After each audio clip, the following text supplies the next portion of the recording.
Hey there. Well, Merry Christmas. I'm actually recording this at 7 minutes after midnight so that it's officially Christmas.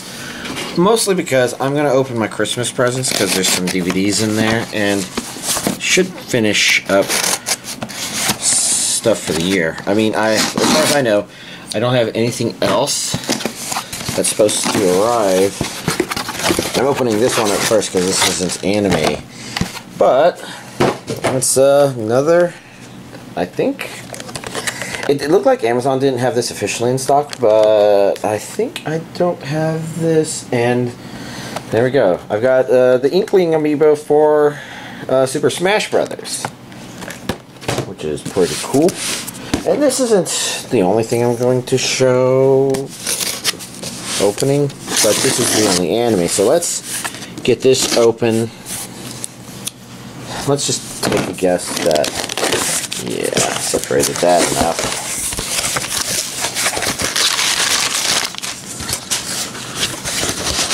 Alright, let's take this out. We're going to have to edit that part out. Just taking a look at this. This came in there. It's an Aniplex gift guide of some sort. And this is the main thing released. This is a mobile Fighter G Gundam Blu-ray version. I think that mostly got it. There we go. You know, it's kind of weird because looking at this, I can't help but think, man, this is kind of reminiscent of the Scooby-Doo set. I didn't actually open it up, but for some reason it's reminding me of that. Which is stupid because this is actually very pretty. Why are they gold and silver? I should really watch this or something. Well, anyways, this is the main anime thing, so I want to dig through this before going through everything else. Interesting.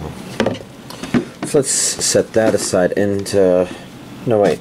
I think we want to do it like this because we need to take a look. This would be Volume 1. There we go. Weird. So I'm pretty sure I have this on DVD already. I don't remember. But this should be a Blu-ray release for it, with all the Gundam Blu-ray stuff coming out. I was going to say crap, but I didn't want to insinuate that the series was crap, because the truth of the matter is I don't know enough about this series to make a judgment, but I do know enough about the releases to know, oh my god, they just keep coming. It's like a swarm of zombies. But we had the silver button on the other thing as well. Alright, that's the same character. You know, I didn't look at the bottom here. I see this is Region A.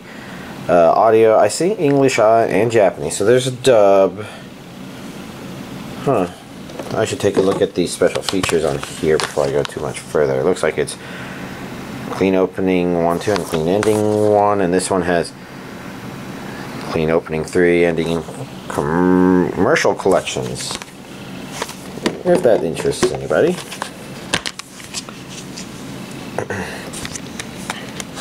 So, what? See, that's just stupid in a fun way, which is probably the point. Which is why I'm kind of curious about it, but man, it's all over the place. There's so much stuff. Let's see, next up we've got this extras box.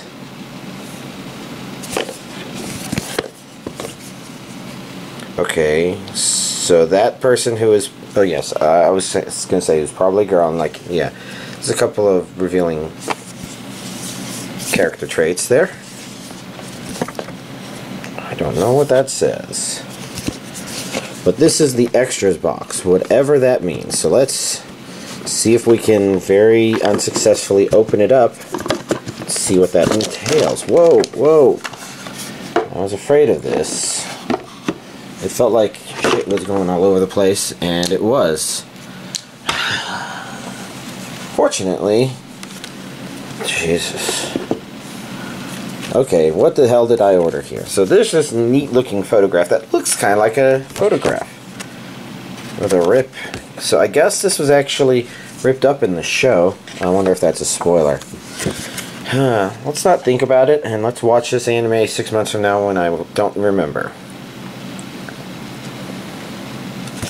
For some reason, these characters are almost vaguely reminding me of other characters in anime, and I mean that in a good way. In a good way.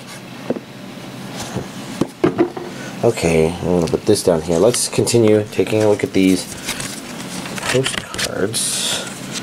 Since this is the main feature... Oh wait, this one has something on the back. So does this one. This one was blank. I think there's two different kinds of cards here. Which is probably why half of them fell out and the other half didn't. Okay, so we got a red ribbon thing here, but I don't want to take it out to find out exactly what it is. I'm guessing it's a kind of head ribbon thing. We got this, which can be used to hang things on your neck, in case your neck wasn't magical or something. And we've got a shot glass. I think that's an orange mecha, because it looks orange outside the camera, but I don't know if inside the camera it looks correct. Very weird collection of stuff.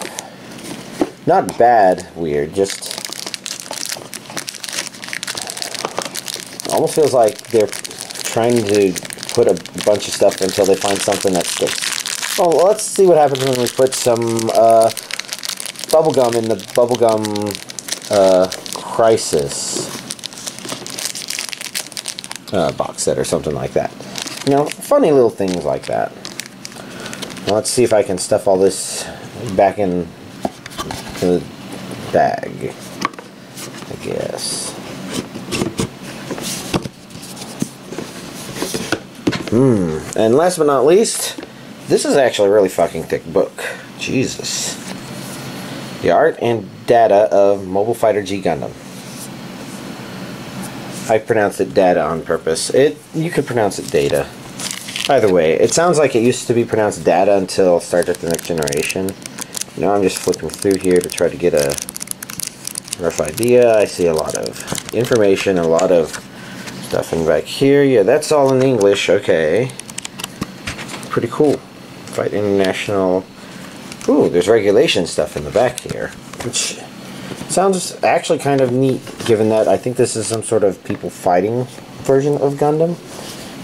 I guess saying it that way doesn't make it really sound very different from normal Gundam, but let's put that there and start looking at some other stuff. So, from New Zealand, my Rozen Maiden calendar arrived. I'm actually going to open this up right now in front of y'all and take a look at it, because this may be what I'm taking to work. Because, you know, that's fine. Oh, that's a good way to start January. Wow. 2 Suisei Sekis in a row. And there's a third. I do like how Suisei Seki heavy it is. Really like how Suisei Seki heavy it is. Suisei Seki, and I've definitely got this image. So these aren't like, these probably aren't specially made for this. You gotta be a little careful with this, but I think it's fine. Alright, I think I know which calendar I am going to be taking into work. Let's see, we also have, I got this actually from my local grocery store, but if you've ever seen those videos where they mix these sugar concoctions together, and like for this I think they show right there, you drop them in some other thing and it forms into that. This is basically, I think, a sugar treat of some sort. I was actually really quite fascinated that my store had some. So my local grocery store had some in the Asian food aisle. So I picked up 2. They're a little pricey at $5 a thing. But let's go on to the weird part, where I'm actually going to open the 2 Christmas presents I have right now. And this one, as you can see, is, you know, I don't really hide my first name, but I'm Emmett. If any of y'all didn't know what my first name was. And it's spelled the same as Emmett Otterton from Zootopia, because Emmett from Lego Movie is spelled different. When you're an Emmett, you kind of notice these things. This one is probably not super relevant to y'all, but it looks like yeah, I don't know, sorted chocolate. This is actually a very common gift for me because you know, I don't actually tell people what I want because I can just spend whatever the fuck I spent on this, you know. So chocolate and cookies and crackers, those are not very uncommon. But that's pretty cool. I guess I'm glad I got some chocolate. Oh shit. I was just thinking I'm going to my parents tomorrow and they probably have a stocking set up for me and a lot of junk food. Anyways, this one may be a little more relevant. It's bulging. So I'm going to be careful opening this to make sure. The chances are this is a box.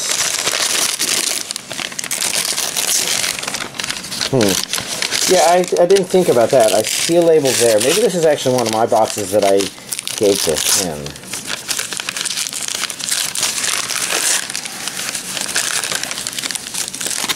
I'll have to be very careful when I upload it to make sure, when I upload this video, to make sure, yeah, I don't think this is actually mine,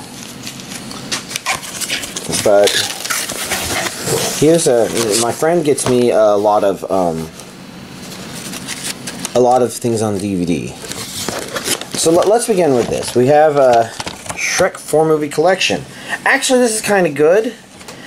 Not because I necessarily think of Shrek in as high a regard as a lot of other people do, but because I was kind of interested in revisiting it to see what I thought about it itself. See how well the pop culture stuff has grown, and to kind of get a good impression of how the second Shrek movie measures up to the first. Congo, you know, that's always interesting. Gorillas and lasers and stuff. Michael Crichton. Next we have Milo and Otis. I was going to say I already have this, but I don't have this live-action version. Sometimes some of the stuff he buys me is, oh man, you really ought to have this, something that he's familiar with from his childhood. So that could be the case there. Next up we have the Crow trilogy, which I might have seen a little bit of the first movie, but I'm not very familiar with it, although I wonder if this is... Oh look. This is Crow triple feature. Crow, City of Angels, Crow Salvation, Crow Wicked Player, and this is the Crow. So I think I saw a little bit of this. Interesting. We have Stephen King's It, which I've actually not seen.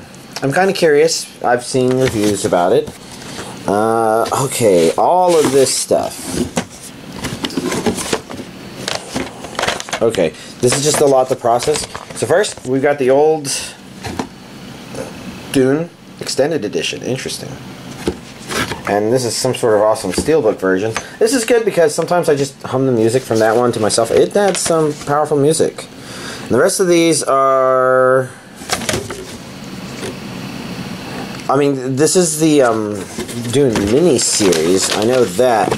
I'm just trying to... So this is a 2-disc. This is special edition director's cut of Dune. And a normal cut? Maybe? They don't seem to be different volumes. That's what I'm having trouble processing. But this was pretty good.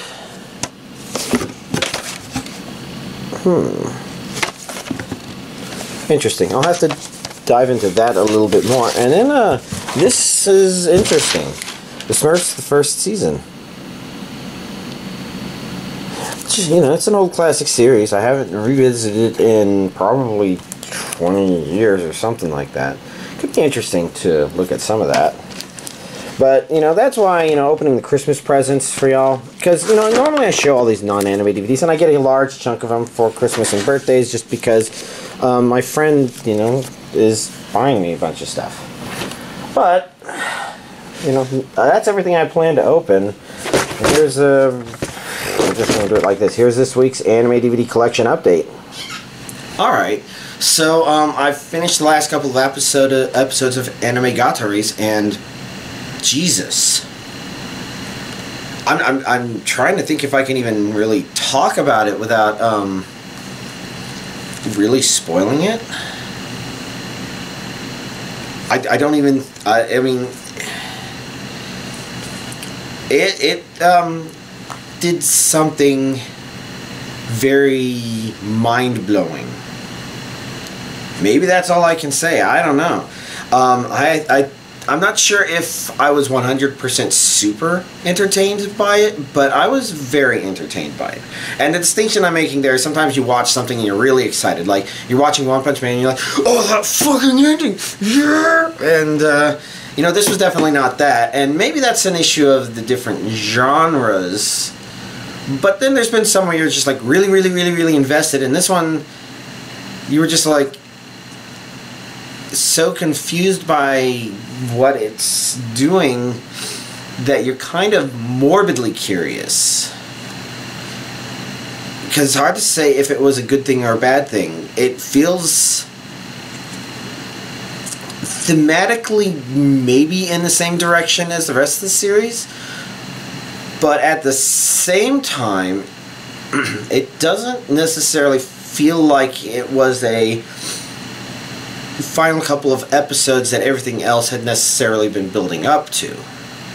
I say necessarily, but you know, that's one of those interesting things where it's like, I guess you're gonna have to watch this and you're gonna have to expect for your reason to watch it as it goes along. So overall, it was a fun series.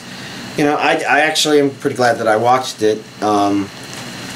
I don't know if my priority to rewatch is that high, but then again, sometimes I feel like, oh yeah, you know, maybe I'll rewatch Real Life, and then I'll for half a year say, nah, I don't feel like rewatching it, and I'm like, why did I bury this in the boxes? It needs to be on the shelf. I'll explain all that stuff next week. Anyways, next up, me and my friend finished Naruto Shippuden DVD set 36, so that would be the second disc, and it's been pretty good. It's not going as fast as I would ever like. I kind of feel like something like My Hero Academia has better pacing, but that's, I think, to be expected. I mean, long-running shows like this, which are milked for all they can, they tend to have a lot of flashbacks. And I mentioned the first disc, it was finally not stuck in Flashbackville per se. I mean, it was having flashbacks, but this time it was stuff that was actually about building the current story, as opposed to, oh, well, let's just see another adventure of our main characters as kids. And there was actually one episode in here like that, but it was actually pretty good. Because it revisits a topic that it's done a couple of times, and you kind of roll your eyes, but then it approaches it from a different angle, and you're like, oh, actually, I appreciate this, especially since they only made it like a one-episode thing instead of a, no, let's just draw it out for 13 episodes. Give the manga a chance to write new content. And that's an unfortunate reality. My friend even, you know, watching this is like, I really wish these shows would willingly take a hiatus to allow the manga to come out so that it's not coming up with bullshit to try and, you know, string you along and milk the franchise for all it's worth. And so you have to really appreciate the shows that do the right thing. But at the same time, you know, you have to give credit where credit's due. Naruto Shippuden has some really low lows, but it also has some really high highs. And this is definitely not the highest high, in my opinion, but this is entertaining. This is, okay, if this was what the series was like, I could actually tolerate watching this. Even though sometimes I feel like it's not doing a perfect job of, you know, it's trying to establish characters as being absurdly powerful, and there are some absurdly powerful things happening, but at the same time, it doesn't feel like the situation is as overwhelming as the series itself tried to present it as being, I guess. I mean, it's almost like the complete opposite of True Final Boss from Octopath Traveler. I don't know why I decided to go that way. I probably shouldn't, because that's a going to the side thing, a whatever when I'm not talking about the main thing. Anyways, so I'm actually looking forward to DVD set 37. I was trying to think if I was going to say I'm looking forward to it more than I'm looking forward to, say, the next volume of One Piece. But I guess I want to see where One Piece is about to go, because everything about One Piece seems very refreshing in world building. I think it's because when One Piece tends to do things that are slower, sometimes it's like eye-rolling, okay, yes, how long are you going to be on this damn train? But then sometimes it's like, okay, well, they're traveling under the sea, and they're on an adventure, and we're not seeing how this is going to be relevant to the rest of the story, but you kind of get a feeling, okay, we're getting a better idea of this weird world that they're in, and they're introducing a lot of new characters, and a lot of those characters tend to become relevant for upcoming story arcs. So with One Piece, there's this refreshing feeling every time you come back to One Piece, just because you don't feel like you've been in the middle of a struggle that's been going on for 100 episodes or something like that. And you don't... I guess One Piece just doesn't have that element of exhaustion that Naruto kind of has. And I'm saying this from the perspective of Naruto Shippuden without the fillers. So that could be a weakness even for people who watch a series and skip the filler, is they could feel a little drained watching it. Oh well. And then last but not least, I watched, I guess, the first 4 episodes of the 3rd volume of March Comes In Like a Lion. I was hoping to watch more, but even today I'm just not getting much watching done. And to be fair, I mean, I finally caught up on all the non-anime ripping, and now I'm behind again because of Christmas, but I think I mentioned this before, but the 0th non-anime disc died, and that meant that it had a lot of nostalgic stuff on it, so of course I rewatched a shit ton of stuff, and I didn't even rewatch all of it. It was just like, watch this and watch that. And I think I might have rewatched 1 or 2 episodes start to finish of Stargate SG-1, because I absolutely love that series. I think I watched A Matter of Time start to finish, but I also jumped around for a couple of episodes. There's one episode that's actually really surprising called The Changeling. And I'm using the episode names so that, you know, if you know what it is, you can go and find it and say, oh yeah, that episode. Fucking cool. And if you don't, and you see the episode name coming, you're like, oh, well, there's something interesting about that one. Well, I like The Changeling because,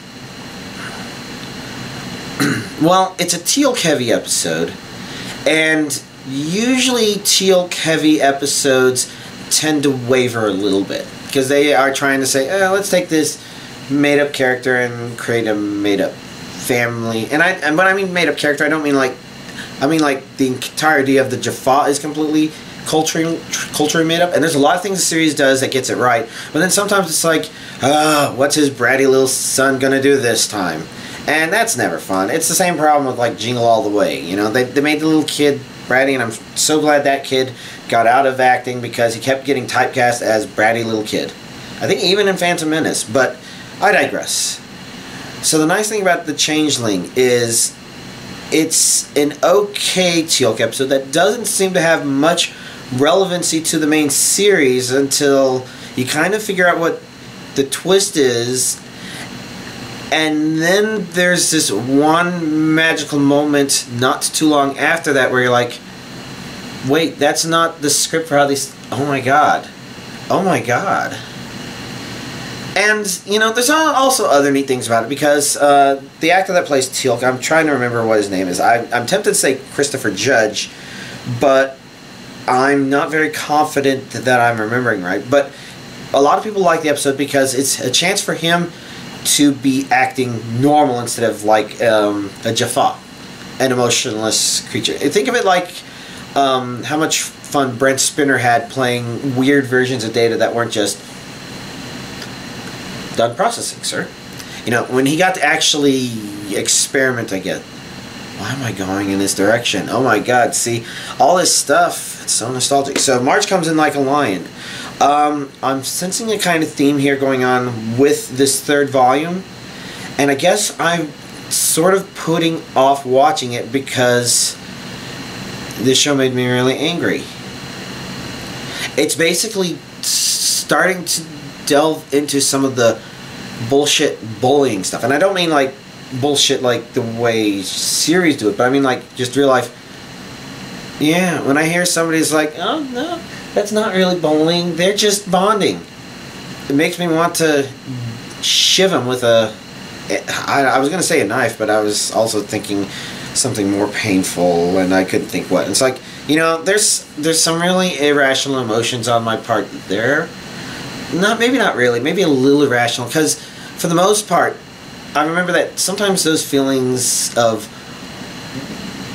very extreme anger come from a point of view of nobody's doing anything, so the only permanent solution to the problem that is guaranteed to make sure that problem doesn't happen again is maybe to do a worse thing. But, you know, there's a saying that if a government doesn't want vigilantism, they have to make sure they're actually just. So, for example, if the courts routinely say, oh yes, but you're rich, so it doesn't matter that you killed 5 people directly, you know, then vigilantism may be bad, but the courts aren't giving any other option. They're trying to monopolize the violence, but they're not doing with it what they're supposed to. So at that point, you just kind of have to expect people to take it into their own hands. And the tricky thing is sometimes it can feel like it's that situation. It's not, which is why vigilantism is generally not good. And you're always trying to look for a balance where you make sure, okay, yes, we know this guy did it, but the police were absolutely corrupt in their way of handling it, so we can't use the justice system to do it and reward the behavior of the cops. And maybe the right thing to do there would actually be to punish the cops instead of that. But then again, sometimes that thing they did wrong was, okay, well, the cops, they illegally...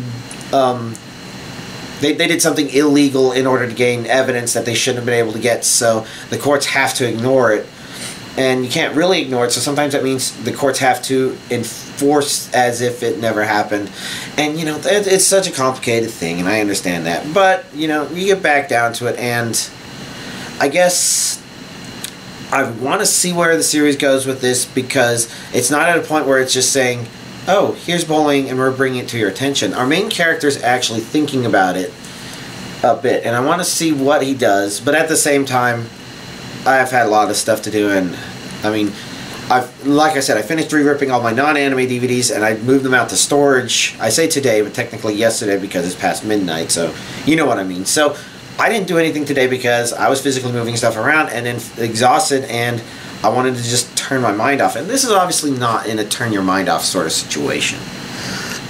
That said, if you are interested in that kind of content, you want to see how March comes in like a lion, explores it, well, I guess maybe not next week, but the next time I talk about whatever anime I watched, I'm going to have finished this, because this is a high priority watch, and Mobile Fighter G Gundam is probably not that high, so I'm probably going to be able to catch up on some watch backlog stuff.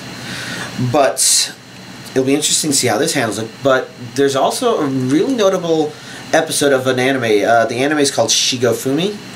Is that right? Shigofumi. Is that...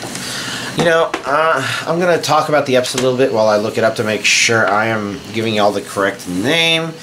But the basic idea of Shigofumi is... Yeah, that just doesn't sound right. So, Shigofumi. The basic idea is... no, I guess I remembered it right. Jesus. As you can see, my memory's fine, but my ability to trust my own memory is not fine. The idea is not entirely related to the episode, but the series itself has a kind of neat concept. I didn't like the way it worked overall, but the idea is, I guess our main character for the series delivers letters from the dead. Where, I guess the way their system is set up is when somebody dies, they can send one letter to somebody still alive, I guess. And she delivers them. I was trying to think if that's the right name, gender thing. But yeah, she delivers them, and one of the episodes is about bullying, and the Shigofumi part of it doesn't really come up until the very end. You never see her until the very end, I think. So the bullying episode of Shigofumi is pretty scary, incredible. The music's also really nice, but that's something to think about, I guess. I mean, that episode was so haunting that there was somebody on Reddit who was looking for an anime because they remembered specific scenes from that episode, and yeah, it leaves that kind of impression. I put March Comes In Like a Lion over here. Let me hold this again so that I have something to do with my hands. Actually, there's probably not much else to do because, you know, again, I need to watch it. It hasn't been doing a whole lot of shogi stuff, but I think it's kind of in this state where there's some setup going on for this volume. I do wonder how much longer the series is going to be, though. I kind of mentioned this in Volume 2 that if it had only been 2 volumes, it didn't feel like an appropriate end to the series. So the fact that there's a 3rd volume feels like the pacing is better, but it also feels like there should be a purpose, and there kind of maybe is a purpose, and I can't help but think we should be seeing something in the next volume, but there could be more than 2 seasons, and I think there was one season that was volumes 1 and 2, and maybe a second season that's volume 3, and maybe a future volume 4, I don't know. But I guess we'll have to find out. It may not be trying to tell a story so much as it may be just trying to present a slice of life. But, I guess we'll have to find out. Other stuff. So, I have finally started up World of Light and Super Smash Brothers. Okay, I just got called out on this earlier yesterday in VR chat, but Super Smash Bros. Ultimate. You know, it's Bros, not Brothers, even though Bros is kind of short for Brothers, but it's Bros. Super Smash Bros. Ultimate. So, I did start World of Light, and it's one of those things where you're like, I don't know if I want to use the spirit system or not. It kind of seems to be encouraging it, but then it really quickly gets into it feels like the game is just bullying you scenario. So I kind of question Nintendo's ability to create a good single player experience for this. So if you're going to do it, and you don't like being bullied, I guess, I would suggest that you play on it. Oh, I don't know if easy mode makes a big difference or not. I switched to easy mode, and then I started using the spirit system, and now I'm able to actually handle a lot of the bullshit. But I kind of realize it's like, oh god, you can't do anything because so I was struggling against the Rayman one, which has an aggressive Sonic and an assist trophy that looks like it's in parts, and I think that's why they chose it, because it's very Rayman-esque. And you can't focus on one or the other because they're bullying you, and the assist trophy just, it behaves in the standard Smash assist trophies are kind of instant sort of thing, where it's just like there's no choreograph, it just just comes at you at a weird angle. And it's very reminiscent of some of the bad Monster Hunter stuff. And I guess there's not going to be any Monster Hunter tonight, as in Tuesday, December 25th, on account of it being Christmas and everybody else being oot and a boot. But, you know, for the most part, will I try to do something? Maybe I will try to fire something up so that there's something. Especially since, you know, we have New Year's next week. And I guess regarding next week, so I took all the non-anime stuff out the storage, and I recorded the portion of the video for my apartment tour that I think will include storage. So I guess y'all will get to see that. It's mostly boring, but it's kind of interesting because, you know, oh, what does a guy with anime do put in there? Well, okay. You know, there's a little bit of stuff, and I'll go over that next week. The things that will be interesting about the department tour this time are I think the upgrades to the organization system for DVDs and Blu-rays, which includes the stuff in storage, which has always been a part of the process, but now, you know, it's complicated. But also my VR setup. Not that that's particularly important, but I can show it and give y'all some ideas as to, oh, yeah, that's kind of stuff to think about. You know, could be cool. It should be interesting. Hopefully, though, I'll be able to start tackling some of these. It may sound like, oh, he's done with ripping non-anime DVDs. Of course those are next. But the truth of the matter is Disc 6 still needs to have some anime re-ripped because there are boxes in there that I haven't categorized and I haven't figured out which boxes I need. So I should walk through and figure out what's in those. But then again, there's some of these things, like I can rip anime Gataris, no problem. Mostly what I'm trying to make sure I do is, if I'm going to rip Naruto Shippuden DVD set 36, I should rip whatever other ones haven't been ripped. Like, I think there's one right here, and I can't see the damn number because it's way back there. But, you know, I should make sure I do things in chunks if I am in that situation. And that's probably one of the things that's slowed down a lot of this stuff. That and probably just losing faith in hard drives, I guess, because when I still haven't finished recovering anime disc 6 when non-anime disc 0 died. So, but yeah, now I'm mostly caught up on a lot of that stuff. There's still a lot of anime stuff to re-rip, but I guess I know exactly which ones would need to be re-ripped there, and I have a lot of disk space thanks to the new hard drives I got, and some of them haven't even had anything put on them yet. So maybe I should just start tackling this stuff because I really need to break it down. Oh, but then there's a problem of when I put this in one of the boxes there, then that's just another thing that I'm going to have to count. So, you know, there's a process. But basically, next week, it doesn't look like there's anything coming out January 1st.